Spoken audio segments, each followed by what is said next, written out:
Qoftë lëvdo Jezu Krishti. Jemi përsëri në emisionin Portrete Shenjtërish, në cilin ndeshjem me figura të ndryshme shenjtërish që na kanë lanë me jetën e tyre shembullin se është e mundur ti ndjekësh vlerat ngjillore. Sot kemi për të folur për një shenjtë tjetër i cili na zbulon një anë shumë të bukur të fytyrës së Krishtit, e cila është pikërisht butësia. Dashuria shumë e përzemërt për njerëzit, por sidomos që i ka rënjët e veta një dashuri shumë të përzemërt për Zotin. Shën Françesku i Salesit, i cili lindi në vitin 1567 dhe vdiq në vitin 1622, në moshën pothuajse 50 vjeçare. Pra mjaft i ri do të vdesin si i peshkëv, i famshmi i peshkëv i Gjenevrës, i cili është në Zvicrën e sotme. Është një shenjtë siç thash, i cili do të mishërojnë në një mënyrë me të vërtetë ekzemplare butësinë e Krishtit. Dhe në ungjilljen janë pjesë shumë të bukura të ndryshme, ka shenjtë të cilët bajnë për vete tipike disa pjesë, por pothuajse gjithë shumica e shenjtëve të paktën mishërojnë sidomos një pikë, e prej asaj atëherë nisën e i zbatojnë, e kanë më familjare, të zbatojnë pikat tjera të ungjillit. Shën Françesku i Asisit për shembull nisën nga varfëria, pra shkputja totale e gjithçkaje. Shën Ignjaci Loyola, sikurse e kemi pa, nga dëshira për të shpallë Krishtin, nga familiariteti me Krishtin, vjen edhe dëshira për ta shpallë, dhe prej këtu atëherë mburojnë gjitha virtytet tjera. E kështu me radhë gjithë shenjtit. Shenjti i sotëm do të ketë një cilësi që është butësia. Por prej këtu atëherë në mënyrë shumë të bukur, të jashtëzakonshme, do të niset për të jetuar, për të shpallë gjitha vlerat e tjera të ungjillit. Misioni i tij në kohën e atëhershme do të jetë shumë i rëndësishëm, duke marrë parasysh se kisha asaj kohe ishte e përçame në mënyrë shumë të trisht prej të ashtu quajtjes reformë protestante, por edhe reforma protestante kishte rrymat e veta të ndryshme, sikurse edhe sot e kësaj ditët. Edhe në këto rryma ishte kalvinizmi.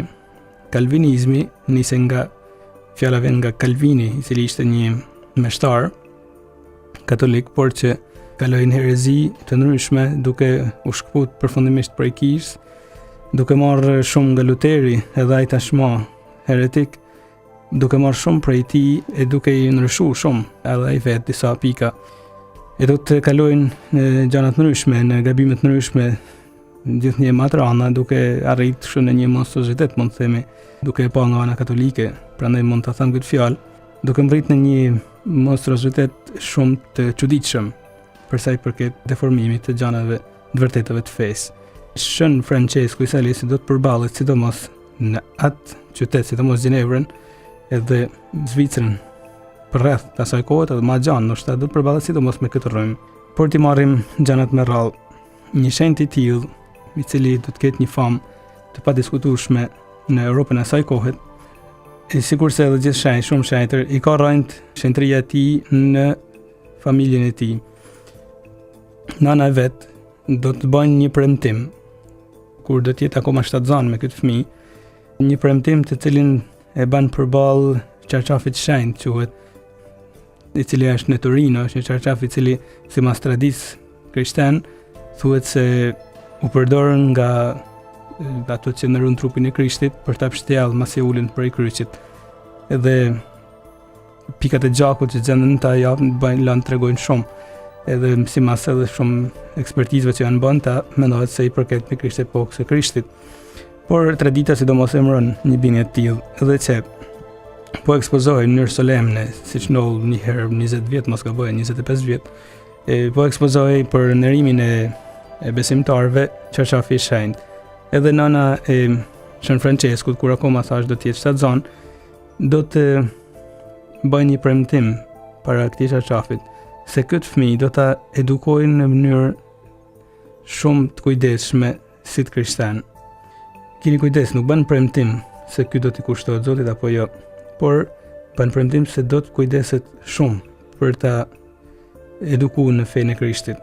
Premtimet tilla në fakt nuk janë premtime emocionale. Përdesa më rrinë të ketë një detaj, një ndikim shumë të madh nana në vitet e para të jetës së këtij fëmijë. Premtimi se ky fëmijë do t'i përgjiste Jezusit përgjithmonë, në kuptimin se kjo do të përkujdese sidomos për ta edukuar në këtë orientim, do të përkthehet kaq bukur në vitet e para të jetës së fëmijës, saqë shprehja e parë thuhet që Shën Françesku arrinte shqiptoj të plot do t'jetë hyj i mirë dhe nëna më duan shumë. Atë butësi që thash se fëmija do ta ketë tipikët vetën, ka mundësi që ka fitu, sidomos prej butësisë shumë të fortë, të bukur ndoshta edhe të nënzve, e cila në një farë mënyrë të bëhet përfaqësuesja e Zotit, e butësisë së Zotit për sytë e fëmijës. Asa ky thash të thonë atë fjalinë e bukur ndoshta e para, sot tradita që ky arrin të shqiptojnë, hyj i mirë dhe nëna më duan shumë. Ndoshta shprehje fëmijësh, patjetër, por duket sikur që është ekuilibruar në mënyrë të harmonishme ëmbëlsia që do ta shënojnë shpirtin e këtij personit. Ëmbëlsia për sa i përket hyj është i mirë. Sa shprehje e bukur, hyj është i mirë. Sikur ne ta dinim, të ishim bindur për këtë gjë. Në vitin 1970, pak a shumë Papa Pali 6 do të thoshte një fjalë shumë bukur. Sikur ne të bindeshim se hyj është i mirë, do të mjaftonte kjo, e pastaj të gjitha tjera të vinë vetit, sakramentet, kisha, shkrimi i shenjtë. Sikur bindeshim se hyj është i mirë. Por edhe nëna, thotë Shën Françesku, sa bukur kur dashuria prindërore arrin të bat pasqyrë dashurisë së prindit, absolut që është hyj. Arrin të përzihen kështu në jetën e fëmijës në mënyrë shumë të amël, si qumshti me ujin, natyrorja me të minatyrshmen, njerëzorja me hyjnoren. Edhe shenjti do të jetë vullosun prej kësaj përzimit shumë të fortë mes hyjnores edhe njerëzores. Të dyja do t'i dojnë me të njëjtin vrull të butësisë të zemrës së vet. Do të arrin të thonë, vendi më i shtrenjtë në botë është kisha famullisë, sepse aty kam marrë pagëzimin, aty jam babiri hyjit, do t'i thonë pak nga pak që rritet këto fraza. Por, normal si gjithë fëmijët do të marrin edhe në shkime, do të bëjnë gabime të ndryshme. Ka një babi i cili është shumë i kërkues, jo i vrasht, por mjaft kërkues, domethënë mjaft vigjilent, sikurse edhe shumica prindve, baballarëve, mjaft vigjilent për ta edukuar këtë fëmijë në mënyrën më të shkëlqyeshme më. Sepse asa më rrin prej se kishte vjell një lidhse më ndafshi të ngjyrosur nga xhaketa një muratorit, arrin ta ndërshkojnë duke rrahë me kamzhik. Normal jo në mënyrë të dhunshme tepër, por sa për t'i bërë me kuptu se kjo gjë nuk është e mirë. Një babi i cili do të kujdeset shumë për edukimin e tij, për shkollimin e tij, edhe në moshën 11 vjeçare do të shoqëruar nga një edukator, do ta çojnë në Paris, kolegjin e Clermontit, ku e udhëhiqnin jezuit.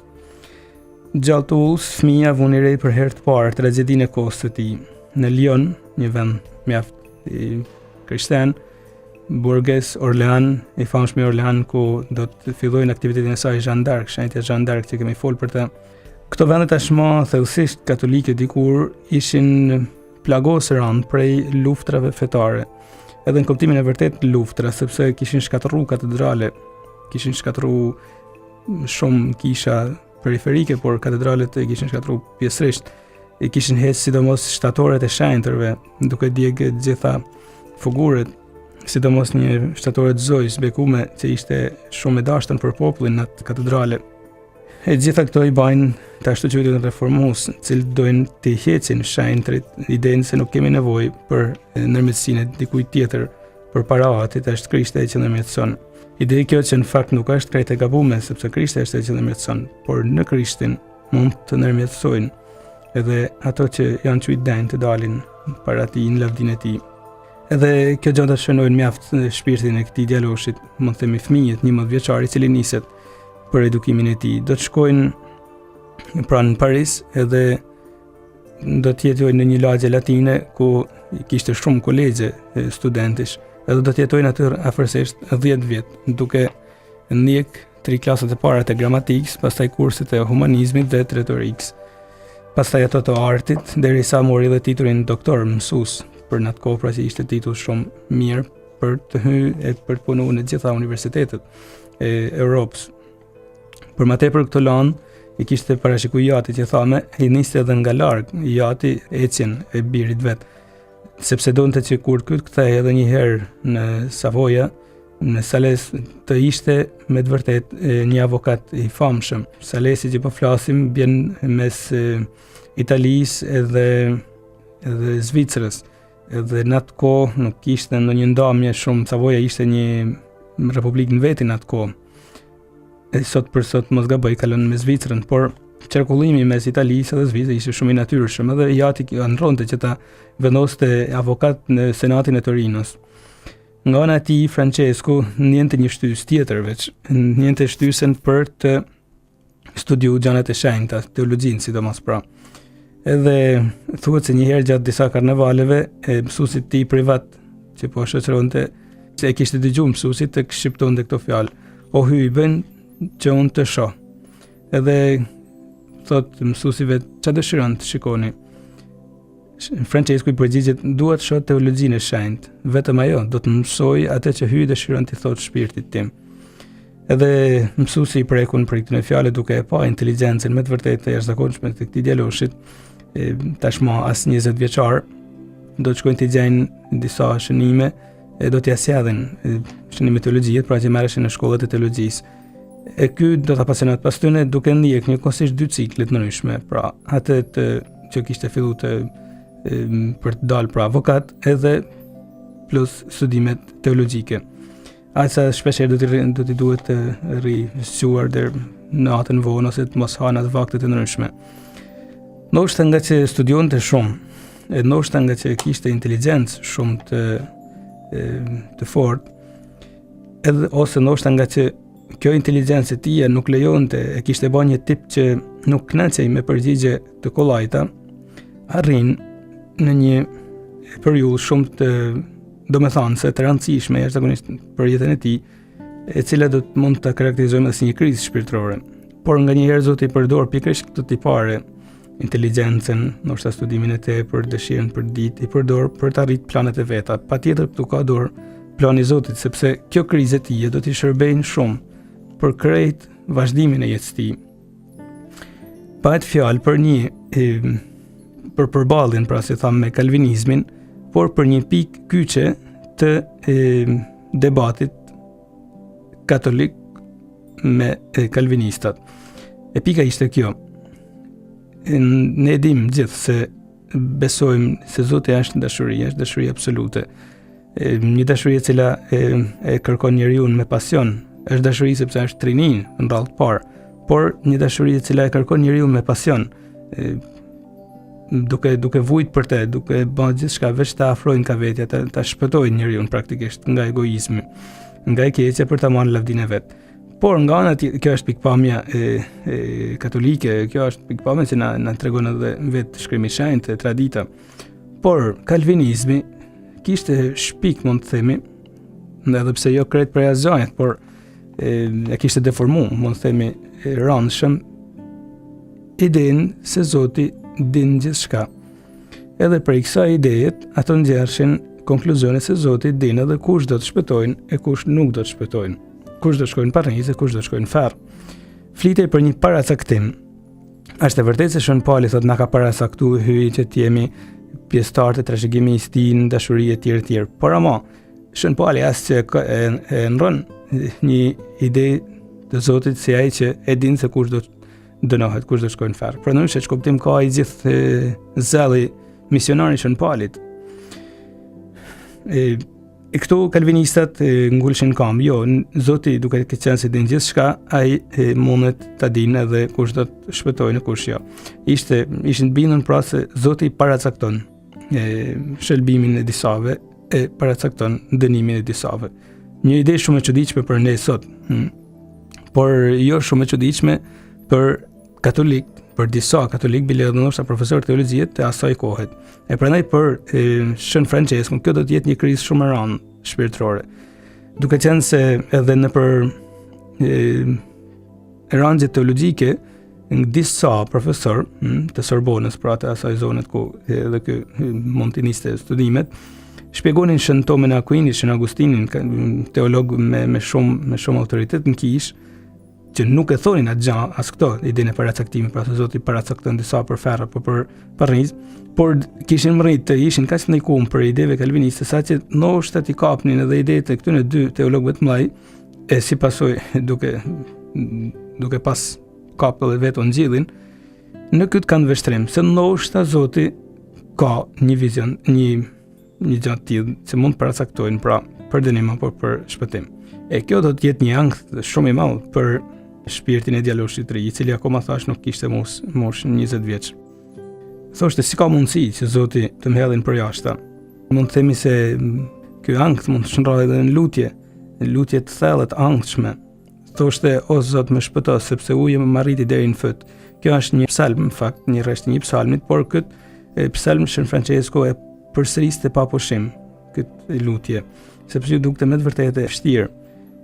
Ndërkohë që hyi e lejonte këtë krizë të tij, po shkonte duke kalit diçka tjetër shumë të bukur brenda tij, dashurinë e pa interes të Zotit. Shën Françesku do të lutet shumë, do të kërkojnë shumë, do të dojnë me mrit në një përfundim shumë të madh, edhe pse të angshëm, por në fakt, po Zoti vetë, po zhvillohet diçka shumë të bukur në shpirtin e tij. Sepse ma vonë edhe pse akoma s'kishte mbrit konkluzionin, do të arrin të thonë këto fjalë: o Zot, më lejon që unë të dua të paktën në këtë tokë, nëse nuk do të mund të duen për jetësi. Kjo nuk është parancë një lutje e tillë, sepse nën kupton se ka një anë si thosh është dorëzu pak, ka tunimin të dorëzohet ideve kalviniste.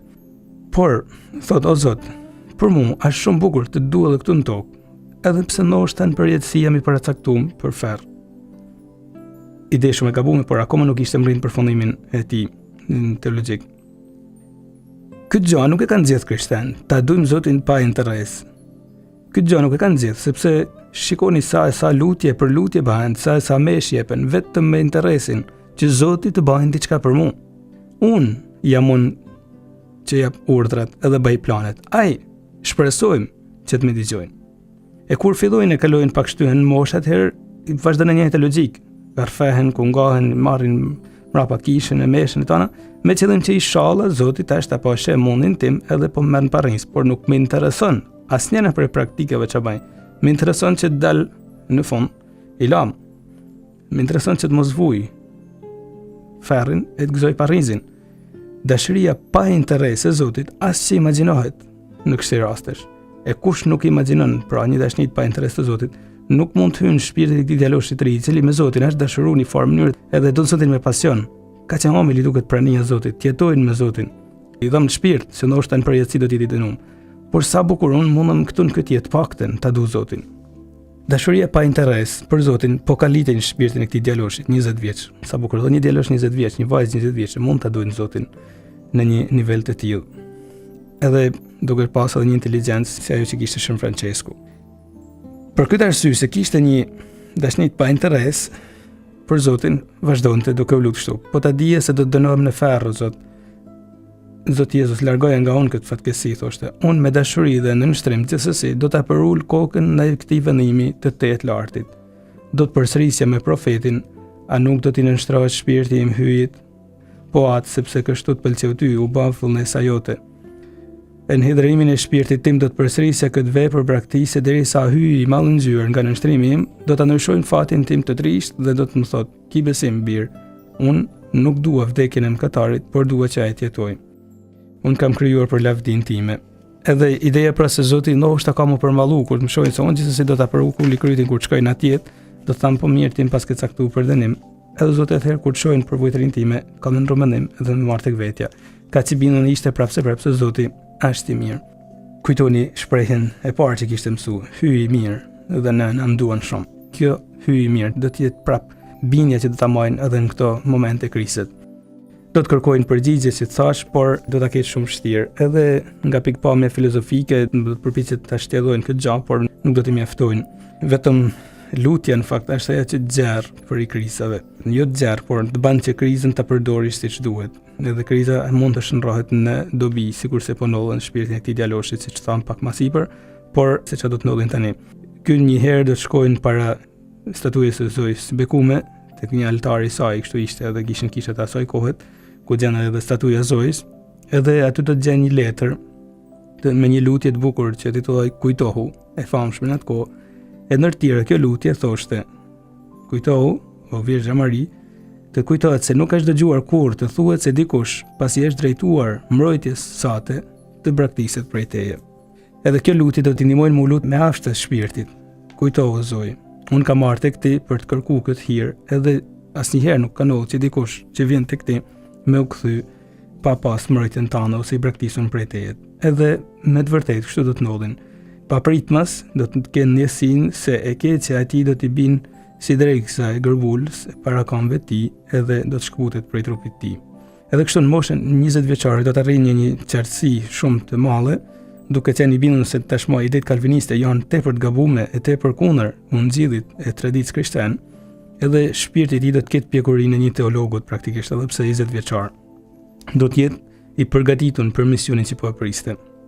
Dëmshurinë katolike të shpallë të botës kalviniste, e cila e imagjinon të Zotin tepër të kurshëzuar. Edhe kështu do të vazhdojnë, do të shkojnë me studimet, prap duke vazhduar, masi marrën studimet e filozofisë, do të shkojnë për të vazhduar, sikurse Iati kishte udhëzuar studimet e drejtësisë, edhe zgjedh Universitetin e Padovës, pra jo shumë larg vendiljes së tij, duke vazhduar studimet për të bërë avokat. Por ndërkohë që ndjek drejtësi, ndërkohë ndjek edhe teologjinë. Edhe të dyja i arrin me rezultate shumë të larta. Por do ta kapë një smundje, e cila do ta çojnë në prag të vdekjes, sa do të japin edhe sakramentet e fundit, vojimin praktikisht, e do të lanë edhe një testament me një dëshirë shumë të çuditshme. Një dëshirë e cila kallëzon pak edhe shpirtin e asaj kohe. Në atë kohë, studentët e mjekësisë, pra të Padovës, shkonin nëpër varreza, nxirrnin trupat e sapo të varrosunve për t'i marrë tinxhit fshetas në spitalet e tyre, e mito të banin ekspertizat ndryshme. Një gjë shumë çnjerëzore, në fakt, një mungesë tepër e madhe respektit ndaj trupit njerëzit edhe ndaj familjarëve të tij, por që me sa duket ishte në modë në farë mënyre. Edhe në testamentin e tij do të lënë këto fjalë. Kur do t'i thonë ku dëshiroj t'ju varrosim, ky do të thotë shpirtin shpresoj të më marrin Zoti, por trupin i jepeni studentëve të mjekësisë, thotë, meqense se nuk më shërbej për asgjë këtë jetë, të paktën të bëhej i dobishëm pas vdekjes. Do të isha i kënaqur, sikur duke bërë kështu të mund të analoja një nga ato zënkat dhe gjakderdhjet që bajnë student kur dëshirojnë të marrin ndonjë kofom për të bërë autopsinë. Kjo tregon shpirtin e tij, pra për të bëjnë i dobishëm, për të ndalë gabimet, poshtërsitë dhe padrejtësitë që bëhen. Por do të shërohet edhe do të kthehet edhe një herë shteti i plotë në moshën 24 vjeçare, tashmë ka arritur një pjekuri shumë të madhe, duke përvetësuar shumë vlera njerëzore, shumë inteligjencë që thamë, por edhe duke përvetësuar edhe shumë vlera ungjillore. Do të kthehet në Savoj, pra në qytetin e tij. Sa të vini Iati do t'i paraqisin planet e tij për të ardhmen, do t'i tregojnë se është gati ta fejojnë me një vajzë 14 vjeçe, fisnike, me gjak fisnik të aty në zonat të përbrinj, por ky do të din ta refuzojnë shumë bukur, me shumë fisnikëri, gjëra që nuk do t'i mungojnë kurrë gjatë gjithë jetës. Edhe këtë propozim do të takohet me këtë vajzë dhe me një fisnikëri shumë të madhe do të dinë t'i tregojnë asaj se në fakt nuk ka as pak në plan të lidhin jetën në martesë. Do t'i ofrohen shumë poste, edhe pse është 24 vjeç, do t'i ofrohen poste të ndryshme, por do t'i refuzojnë me radhë. Do t'i ofrojnë disa shokë që e dinë se ky ka prirje për teologji, e dinë se ka dëshirën të kushtohet Zotit, do të shkojnë dhe të nxjerrin edhe nga rangjet e larta kishtare lejen që ky të bëhet praktikisht famullitar i zonave të qytetit të tij, cili ishte posti më i privilegjuar përmasi peshqvit në atë zonë. Edhe ky e pranon më një herë, sepse kështu është shef edhe një mënyrë për të bindur Iatin për ta lejuar të kushtohet Zotit. Iati do të zgënjej jashtëzakonisht shumë prej kësaj zgjedhje të birit, të cilin e kishte pa shumë çmueshëm si të tij, siç është për çdo prind, fakt fëmia, por aq më tepër kur ky ishte me talente shumë të mëdha, tham. Në moshën 24 vjeçare ishin ofruar postet që mund t'i ofroshin vetëm një 30 vjeçari, siç thamë më sipër për sa i përket avokatisë e gjëra të tjera. E ky po e refuzonte sistematikisht. Sa bukur është kur dikush zgjell për Zotin, është e mujtën, jo të sakrifikosh edhe aq, por të zgjellësh diçka e cila të në paqen, edhe të tjerat normal të dish ti vesh në mbrapasken në formë mënyrë në sfond. Ndoshta duket shërby në të ardhmen, por është e mujtën që të kesh talente të mëdha edhe të dhurosh Zotit. Nuk është gjuna. Nuk është shkumje dëm, por gjithçka është e mundshme që të zanë vendin e dytë përballë dëshirës për të takuar Zotin. Edhe kështu do të ndodhin. Do ta shogurojnë me shtar vetëm mas 2 vitesh në moshën 26 vjeçare, sepse tashmë studimet i kishte përfunduar Tinz, edhe kur zbuloi gjatë dhe shumë interesant. Do ta shogurojnë me shtar shumë shpejt. Edhe do të thotë meshën e parë, edhe thotë gjatë asaj flije të parë, hyje zotroi shpirtin tim në mënyrë të papërshkrueshme. Edhe ky zotrim do të vazhdojë më një herë për mision, ku zotron dikant shpirti i Zotit gjithmonë e hell në mision. E kështu do të ndodhin edhe për Françeskun. Fjalimi i tij i parë që ka për të bërë në mesh do të jetë: duhet ta fitojmë edhe herë Gjenevën. Është një kohë shumë e çuditshme ajo e Shën Françeskut, periudha pra, në cilën jetoi, sepse ishte në një farë mënyrë duke u kthyer edhe disa traditave ndoshta tepër ka hershme të mesjetës fillestare, pra pothuajse rreth 1000 vite mrapa, duke u kthyer ideja se besimi i mbretit duhet të jetë patjetër edhe besimi i popullit. Edhe duke qenë se në Gjenevë, pra qyteti ku ky po shërbente tashmë si famullitar, ju kujtoj Zvicra nuk ishte e bashkuar me Kreshko, por ishin republika, për Gjeneva, pra mbreti ishte me kalvinistat kryesisht.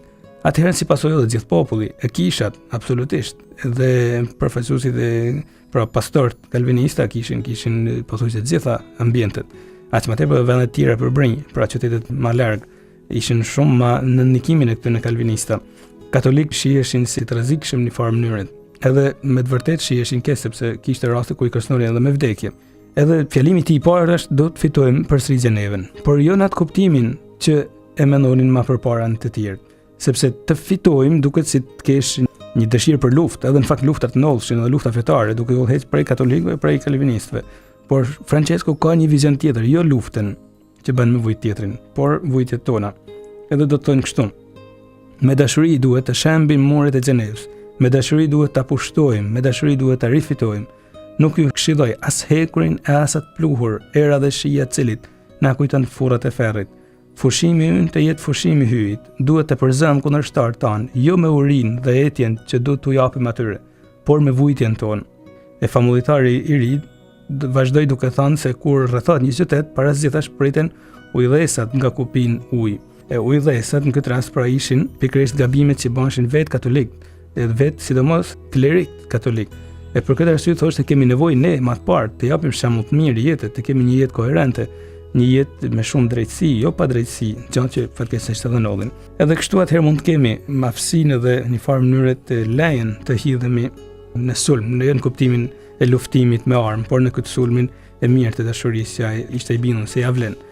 E se sa e vërtet do të jetë kjo gjë, mund ta shohim në rreshtat që vijnë. Sa e vërtet është se ky do të hidhet me të vërtet në sulm. Ti do të jepet rasti të tregojnë se ja vlen të pushtosh me dashuri aty ku mbizotron errësina e gabimit. Edhe vetëm dashuria është ajo që fiton jo armët. Edhe kështu do të napin shembull, por do të shohim mas pak këto gjëra se si ky do të shemin kalvinizmin në Gjenevë, edhe do të bëjnë për veti bile edhe deri autoritetet më të larta ndoshta të kalvinizmit të asaj kohe.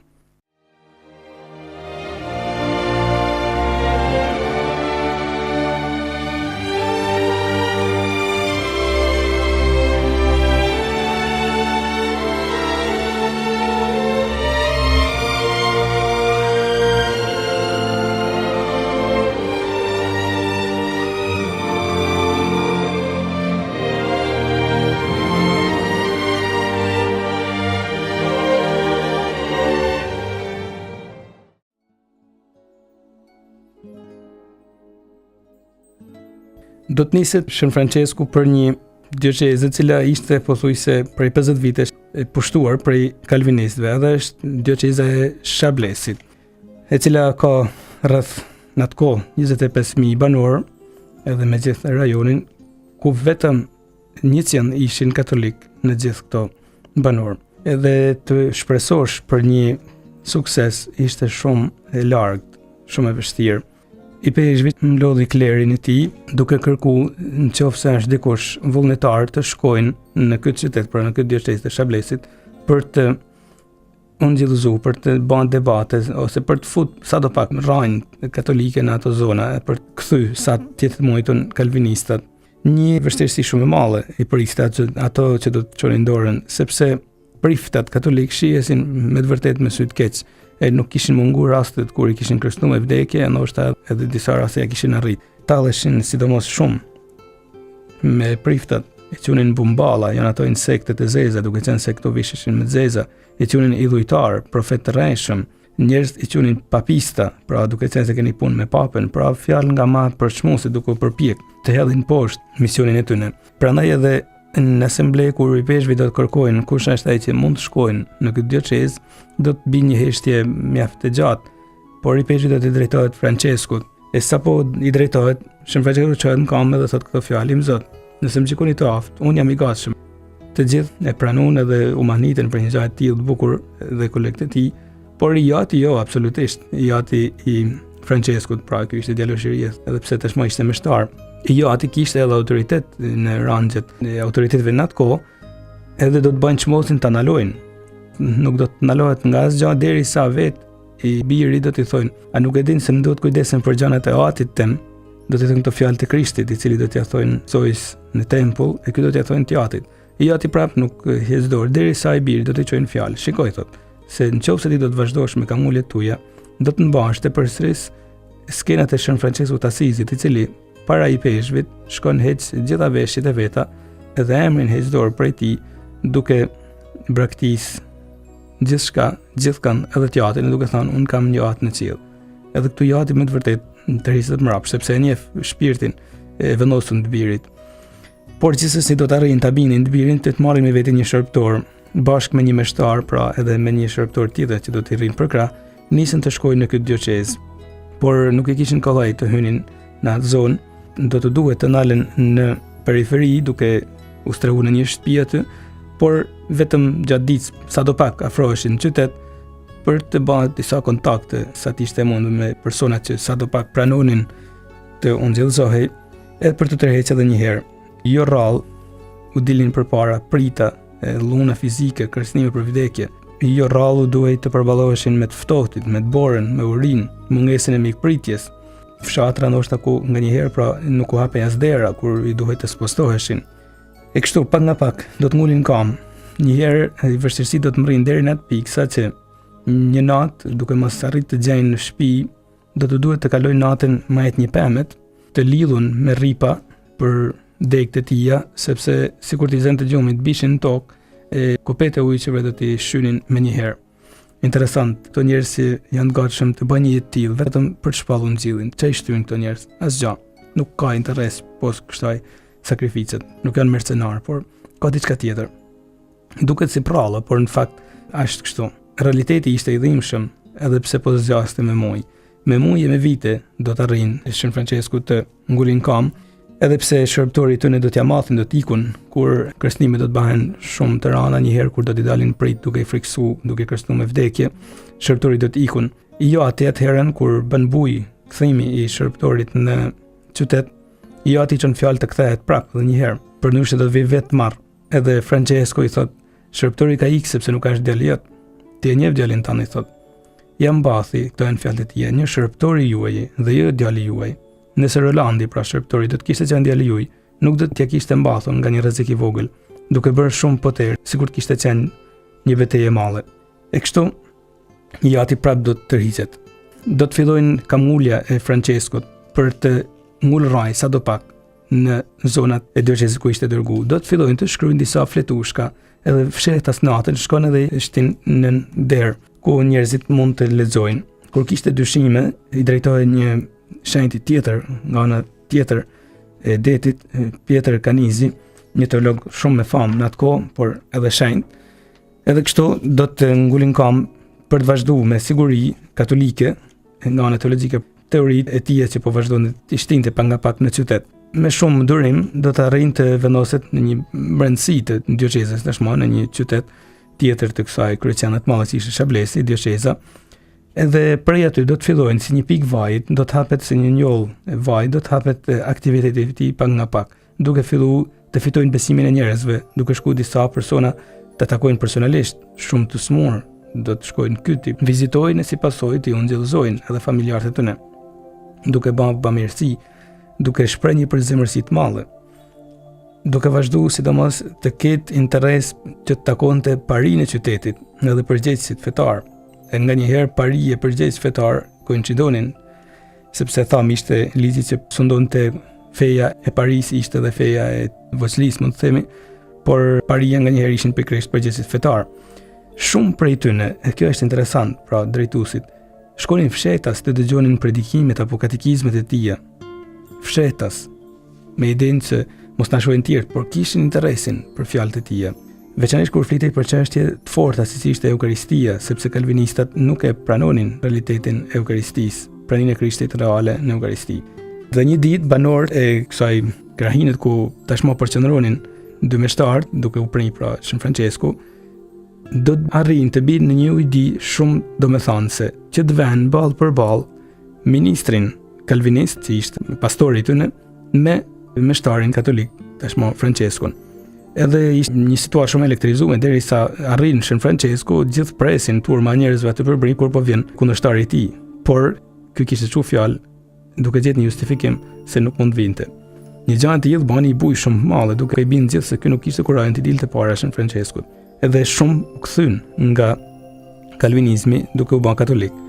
Arriti të praktiste kalvinizmin deri presidenti i konsistorit, njëri prej kalvinistëve më të përgatitur dhe më të vlerësuar të atij vendi. E ky lajm bëri një hon të jashtëzakonshme, meqense nuk ishte kthy në katolicizëm për emocion, por kishte një vit e më tepër që takonte Shën Franceskun, bisedat përditshme, ndoshta edhe 2-3 orë të gjata, duke arritë të bëjnë pyetje, të shtrojnë kundërshtime derisa me të vërtetë arrin në përfundimin se Kisha katolike është ajo që duhet ndjek. Edhe kjo gjë do të bëjnë shumë bujë. E tashmë imagjinoni kamuljen e këtij personi, këtij mështarit, i cili arrin të thënë edhe ngurrimin që të kremtojnë mesh të Krishtlindjes, të kremtojnë publikisht, sepse ishte ndaluar në atë kohë. E kështu do të fillojnë të shtohet autoriteti i tij deri në atë pikë sa që do të takojnë pasuesin e Kalvinit. Kalvini tashmë kishte vdekur, e pasuesi ishte dikush tjetër. Duke mos arrit në fakt kthimin e tij, por duke arrit në një miqësi me të vërtetë të madhe, duke u takuar shpeshherë. Teodor Beza, ky ishte emri i pasuesit të Kalvinit, do të arrin të thonë në fundit, duke pasur se kishte shumë vështirë të kthehej, edhe në kishën katolike mund të gjendet shpëtimi. E kjo gjë ishte shumë e fortë, sepse të lëvdonte kishën katolike ishte e pamujtur. Edhe i thoshte Franceskut, unë dëshiroj që ti të lutesh për mua, shpresoj një ditë të jemi së bashku në Paris, të mbash shoqërinë cilë, pikërisht në fjalët e tija. Por jo me atë kundërshtimin, se kam kundërshtarin parën, por me të lakmin se unë tek ti gjej diçka që në fakt më tërhec, por e pengurin interesat tjerë, edhe në fakt kështu për fatkeqësi ndodh nganjëherë, e nuk do të arrin të kthehet. Kishte për atë që Shën Franceskun e qunin tepër debut, ishin meshtar katolik nganjëherë që i thonin ti u përshtatesh tepër njerëzve, tepër dialog, tepër. Por Shën Francesku thoshte jo, unë duhet predikoj me dashuri, sepse më fort njerëzve bën përshtypje dashuria e bamirësia se sa ashpërsia. Vëllon si meshtar, mësoj shumë për një gjë e tillë, sepse është shumë gabim të flasim ndoshta me ngacmime të njerëzve, duke i gjujt disa fjalë ndoshta larg, tepër, thjesht për të ngacmuar ndërgjegjet e dikujt.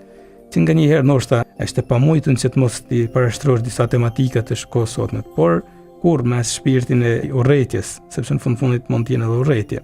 Thot Francesku, ai që predikon me dashuri, predikon mjaftueshëm kundër heretikëve, edhe nëse nuk thot kundër tyre as edhe një fjalë të vetme. E kudo njihej si misionari që kthente shpirtra. Deri edhe në Rom, njësi i tillë. E do të vazhdojnë të marrin edhe gratë kishtare të tjera derisa do ta shugurojnë i peshkëv. E kur do ta shugurojnë i peshkëv, atëherën autoriteti i tij do të arrijnë me të vërtetë majat për sa i përket kohës edhe asaj periudhët, asaj zonet mund të themi të Zvicrës e përreth edhe në farë mënyrë edhe në gjithë Europën. Do të jetë një predikus shumë i kërkuar, por edhe shumë i çuditshëm, i cili nuk u zën bes fort teatraliteteve, sjelljeve të zërit, as shprehje shumë të ngarkuara sipas modës së asaj kohe, por vetëm bukurisë dhe amëlsisë së të vërtetës. E vërteta është ajo që ec, jo toni që jap fjalëve, jo bukuria me të cilën e stërholloj bisedën time. E vërteta është ajo që ec, asgjë tjetër. Sa të vërtet ka në sofizmat e shumë politikanëve, të cilët ndoshta kanë dëshirën të na marrin mend, por e dim se sa të vërtet ka, ndoshta. E vetëm e vërteta mund të ecin. Kur thonë vërtetën, po, atëherë mund të besojmë. Edhe kështu do të fitojnë terren pas terrenit, do të fitojnë bile edhe një farë mistiket kalviniste, ishte një grup prej damave të atyre rrethinave, një zonjë në Rume, por edhe kishte shumë dhunti mistike, do të arrin ta kthejnë në fe edhe pra në besimin katolik. Filloi të quhej im Zoti i Gjenevës, duke qenë se ishte edhe i peshk, por edhe për autoritetin që kishte. Një herë dikush kishte thënë për të një predikus tjetër, kishte një kardinal, nëse përbahet fjalë për mi bind kalvinistat, unë mund t'i arri, por nëse bëhet fjalë për t'i kthyer në fe, atëherë çoni tek im Zoti i Gjenevës. Imagjinoni çfarë bukurie kishte arrit fjala e tij. Edhe në fakt është Zoti që në dhuntinë e fjalës, është një dhunti e posaçme, mund të themi kështu, Shpirti i Shenjtë që janë dikujt dhuntinë e fjalës për ta prek shpirtin e atij që dëgjon. Ndoshta fjalë thjeshta, por të mjaftueshme, sepse Shpirti i Shenjtë din çka ka nevojë tjetri, të mjaftueshme për ta kthyer tjetrin. Edhe kështu do të fitojnë pak nga pak. U shugru pra në 1902 i peshkëv, filloi të reformonte veten e tij, të jetonte si i peshkëv shumë i varfën në një shtëpi me qira, shërptur vetëm sa ishte domosdoshme, ushqim të thjesht, shmangte në rimet, edhe thoshte gjatë ditës dal si i peshkëv i Gjenevës, sepse duhet i pranonte edhe në rimet, por i merrte sikur po ja banin kishë. Natën do të rriqem si Françesku i Salesit, thoshte. Do të ketë preferencë të rrëfejnë të varfrit. Edhe arsyeja është shumë e fortë, sepse thoshte shumë prej ftrin kanë edhe bezdi të rrëfejnë këta njerëz, dhe kam frikë se këto mesin pa rrëfy, kështu që më sillni mua.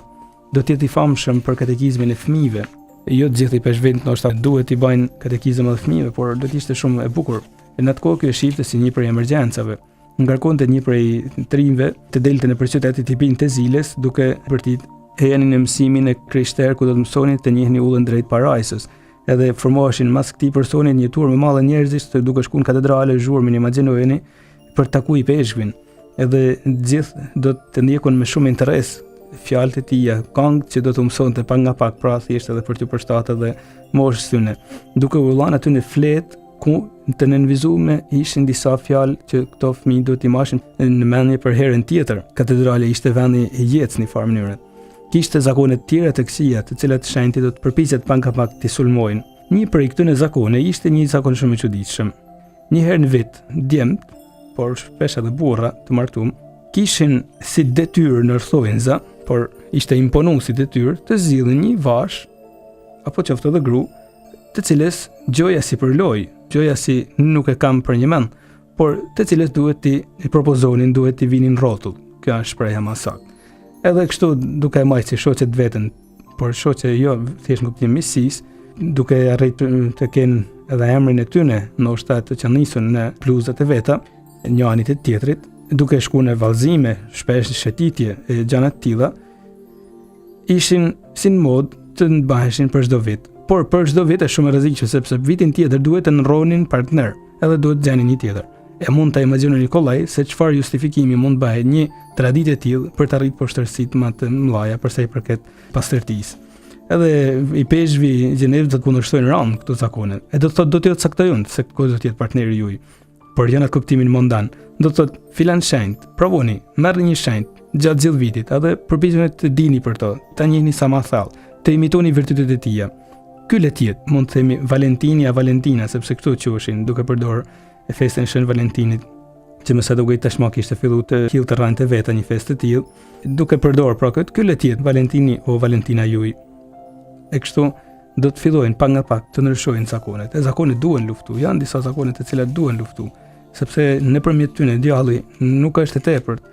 E nganjëherë flasim tepër për Krishtin, edhe duhet flasim duke fshehur krejt edhe tunimet e djallit. Djalli ka tunuar Krishtin. E kujtojmë se djalli nuk mund na tunojë edhe ne, ai tunon në shoqëritë. Edhe mund të fusin ato zakone me të vërtet shumë të gabume, që nuk janë aq të rrezikshme për akte tek e tek që mund të ndodhin gabimet, por janë të rrezikshme për ekspozimin e tepërt, ndoshta ndaj asaj që mund vinë mbrapa. E një i tillë ishte ky gabim. E Françesku do të arrijnë pak nga pak, edhe pse jo gjithmonë asnjë shenjë nuk ja ka arritur të zhdukin krejt zakonet e këtija të kohës, por do të arrijnë të thejnë shumë. Do të jetë e famshme një bie e tij shpirtërore, të cilës do t'i lanë shumë letra, shumë fjalë të bukura, duke afru ka Zoti gjithë një më tepër, një far Franceska, të cilën ky do ta quajnë edhe si bijë vetën të parapëlqyme, shumë të veçantë shpirtërore. E kjo bijë do të jetë ajo që do të jetë e para ndër të ashtu quajtunat vizitantine. Vizitantine do të jetë një kongregat që Shën Francesku e themelon për të shku ideja vizitës, pra vizitantine vizit, si Maria që shkon të takojë Shën Elizabetën, shkojnë të takojnë Edhe ne do të shkojmë të takojmë të smurt, të takojmë nevojtarët, ndërkohë si Maria të çojmë Krishtin atje ku shkojmë. Por një realizim i tillë, i një kongregate të tillë misionare, pra jo soditse, jo brenda kuvendit, ishte një angazhim shumë i pamojtën për kohën, sepse edhe kjo është shumë interesant ta dini, akoma nuk kishin lind morgesha misionare jashtë kuvendit, por ishin gjitha morgeshat vetëm brenda kuvendit, brenda manastireve. Përpiqet Shën Françesku, por nuk ja del. Ai vetë do të thonë kur do të përpiqet të themelojë këtë kongregat, pra do të mlidhen disa vajza të kushtuar me Zotit, por do ta shohin se pak nga pak kisha nuk e lejon edhe do të modifikojnë kongregatin e tij, do të arrijnë ta çojnë edhe atë soditse pra brenda kuvendit e do të thonë kam themeluar çka s'kam dashur, thot Shën Françesku. Por me sa duket nuk ishte as plani i Zotit, do të jetë një tjetër shenjtë që do ta bëjnë këtë gjë. Do të jetë Shën Vincenzi. Pak nga pak forcat e tija po shtereshin, ndoshta nga që punonte shumë, shkruante shumë, do të shkruajnë libra me të vërtet bukur, të famshëm, Hyrja në jetën e devotshme dhe Traktati i dashurisë hyjnore. Shumë të famshëm të libra, shumë me të vërtet. Ju këshilloj, por megjithse me sa jam ndjeni nuk kemi as në gjuhën shqipe, por kush zotëron gjuhën italiane, janë libra një thellësie të jashtëzakonshme. Edhe këto libra do t'i fitojnë, mund të themi, titullin që kisha do t'i japin më vonë, doktor mësues i kishës. Mos ka bëj 32 që janë gjithsej, ashtu edhe Shën Françesku, dhe ndoshta në matë qartit. Do të japin shembuj nga më të pazakont, në kuptimin jo të çuditshëm, por duke e thjeshtësuar ngjillin në një mënyrë shumë të papame. Thotë ngjilli është për të gjithë, ngjilli është për të varfrit, ngjilli është për ushtarët, ngjilli është për mjekët, ngjilli është për të pasnit.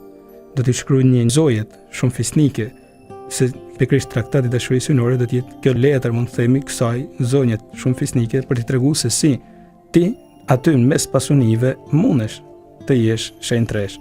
Edhe ky libër do të jetë kaq i famshëm saqë sa ishte gjallë akoma do të ribotohej 40 herë, sa ishte gjallë akoma shenjti. E do të përfundojmë me një shembull që ai i jep në fund të shkrimit të tij Traktati i dashurisë hyjnore, ku thotë njeriu mund ta dojë Zotin deri në atë pikë saqë pak nga pak, duke u futur në zemrën e tij njeriu shef se ka diçka që shtyn ka Zoti, mjafton që dush të mirën. E pak nga pak njeriu arrin deri atje, saqë të lëshohet në duart e Zotit. Jep një shembull shumë të bukur. Shembulli një vajze e cila do të bëhet operacion, por kirurgu do të jetë shumë i veçantë, do të jetë i jati.